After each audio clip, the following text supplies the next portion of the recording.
All right, guys. Well, I'm heading out to Rewild University this coming up week and this coming up weekend.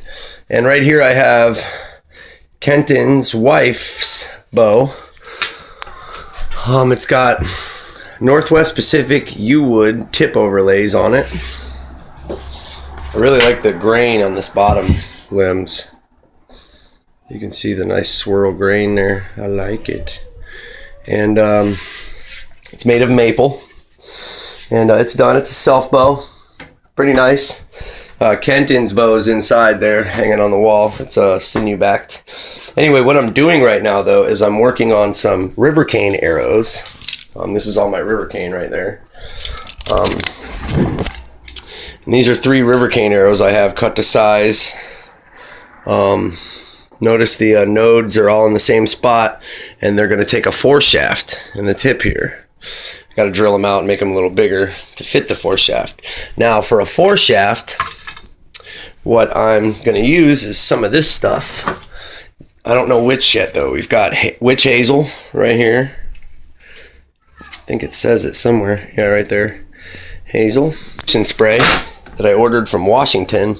But I'm a little bummed out about it. I didn't know about ocean spray and how it dries out and cracks real bad. And I was just watching my friend's channel, Got Rocks in Head, and he was making some ocean spray arrows, and he was talking about how they crack real bad, so he always makes them way longer. Well, I bought these from $1 a shaft from Dave at Medicine Bow Woods, and they were fresh, green. And I was not told that they crack real bad, and every single one of these is cracked real bad. And that wouldn't be a big deal if they were cut long, but these are like exactly 30 inches or 28 inches. So, you know, it's touching my chest. There's the tip of my fingers. So they're probably useless for an arrow, to make an arrow out of them by themselves. However, as you can see, they're pretty much all cracked pretty badly, especially the fat ends. There might be 1 or 2 in here that I could make an arrow out of. I mean, look at that one. Woo! But for the most part, they're all cracked pretty bad. However, I might be able to use that one. It looks like it's only cracked in a few growth rings. But it's not the end of the world. This is ocean spray, and I'm going to use this for foreshafts for my river cane arrows. So it's not totally wasted. Ocean spray foreshafts, it's fine. Let's see what else we have here. Here's a group of sorry about the crazy shaking camera. This is a group of arrow shafts that I weighed in grains, and I'm going to send to my buddy Allergic Hobbit. I just haven't gotten around to it yet. Like, this is Silky Dogwood, 401 grains. This is red osier. Red osier. I don't even know what that says.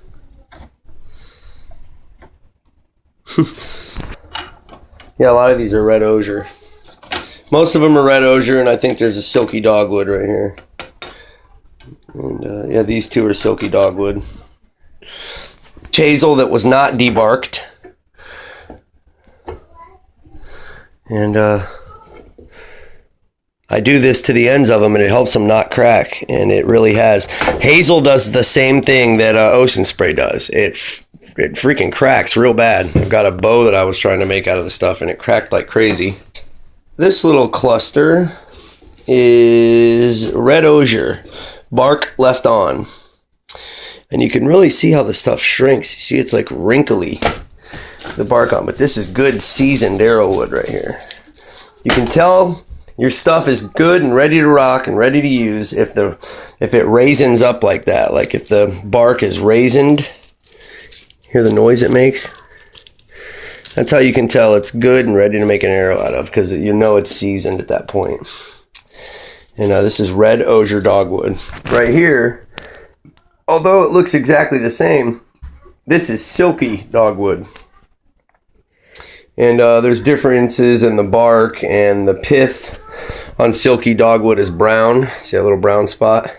I've got other videos on it, and the red osier pith is white. But Silky makes a good arrow too. Red osier's a little better, but Silky does work. Same thing though, it raisins up, you know, wrinkles up. And then last but not least, this is maple. And when I cut these, they were green. So the bark is still green, but this is very seasoned. And the same thing, it's raisining up, you know. Now I'm going to bring a lot of this out to Rewild University with me, because I've got plenty of it. I'm probably going to bring all of this red osier and all of this silky dogwood. And I'm probably going to keep the witch hazel. I'll probably bring this maple out there too. But I've got a good supply of red osier. I know where a bunch of it is. So I really don't need to save it because I can go back and get more. But this is all seasoned, ready to go stuff. I was thinking about bringing the ocean spray out there, but it's all cracked up. It's not really good for anything but foreshafts. But I am bringing them a bunch of bamboo, so maybe I will bring them a few pieces of ocean spray because they can work bamboo arrows just like this river cane. Here's a knife that I'm working on. You can see it's a big file, and I'm just grinding it down with my little machine here. And it's not done yet, obviously. That's the tip. And I've still got a file. The file lines are actually flat. They're not rough anymore, but you can still see them. So got a little more work to do on this. And then where it recesses in right there, it's going to stay this skinny all the way down for the whole handle. So I'll probably end up cutting it off right about there. So, and it'll be skinnier during the tang. And then I'll drill a hole here and a hole here and wood. Hopefully I'm done with that before I go out there this Saturday. But anyways, that's what I'm doing. I'm going to get to finishing up these 3 river cane arrows now for small game. And they should work out really good. They're well-made, well-straightened, good river cane from the Tennessee River. I've got arrowwoods from all over the United States. This is from the Tennessee River and just outside of Chattanooga, Tennessee. The river cane is. And then the ocean spray right there is from Washington State. It actually comes from Mount St. Helens, one of the only active volcanoes in the United States. Then this stuff is all from Wisconsin, where I currently reside. And the bamboo is from Florida. There's a couple pieces in the corner. I got a big bundle of it out in the garage. So, pretty cool. Arrow material from all over the United States. I think that's pretty neat. Oh, and I got a piece of hickory right here. This white piece right there. That is a piece of hickory that I use for foreshafts. And that's from the Tennessee mountains as well. All right, guys. Well, I hope you enjoyed my arrow shaft material video. And remember to like, subscribe. Yeah, take it easy.